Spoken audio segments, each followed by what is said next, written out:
আসসালামু আলাইকুম। আশা করি আপনারা সবাই ভালো আছেন। আজকে আমরা আপনাদের মাঝে নিয়ে এসেছি পটলের রান্নার রেসিপি। প্রথমে মাছগুলোকে বেশ সুন্দর করে ভেজে নিতে হবে।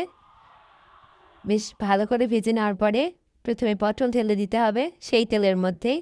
এরপরে সরিষা বাটা, জিরে বাটা, রসুন, পেঁয়াজ বেটে তাছাড়া ঝাল বেটে এর সাথে কিছু ওটা আমরা পেঁয়াজ কুচি দিয়ে দিয়েছি যাতে টেস্ট আরও বেশি ভালো আসে। এরপরে এটা হালকা করে একটু কষিয়ে নিতে হবে।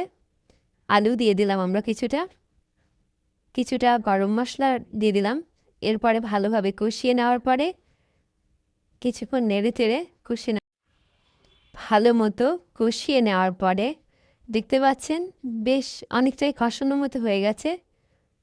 আর একটু কষিয়ে নিয়ে ভালোভাবে নেড়ে চেড়ে যেন তরকারিটা আবার কড়াতে লেগে না যায়, তখন আবার একটা পোড়ো পোড়া স্মেল আসতে পারে।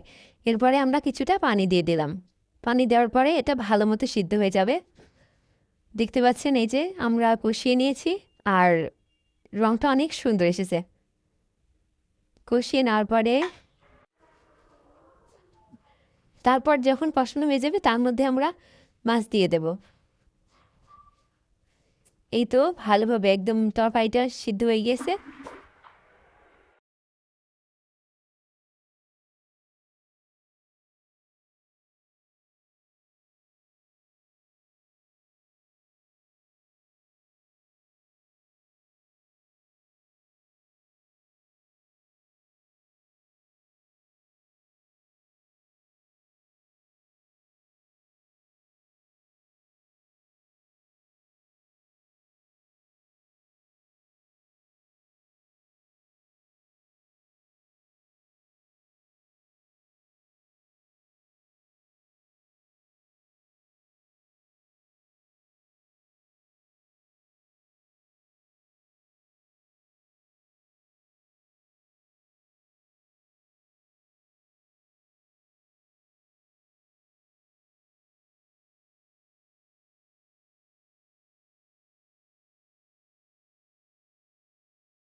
তরকারিটা পুরোপুরি একদম রান্না হয়ে গেছে। এর মধ্যে আমরা আগে ভেজে তুলে রাখা মাছগুলোকে দিয়ে দেব যেন মাছগুলোর মধ্যে ভালো মতো ঝোল যেতে পারে।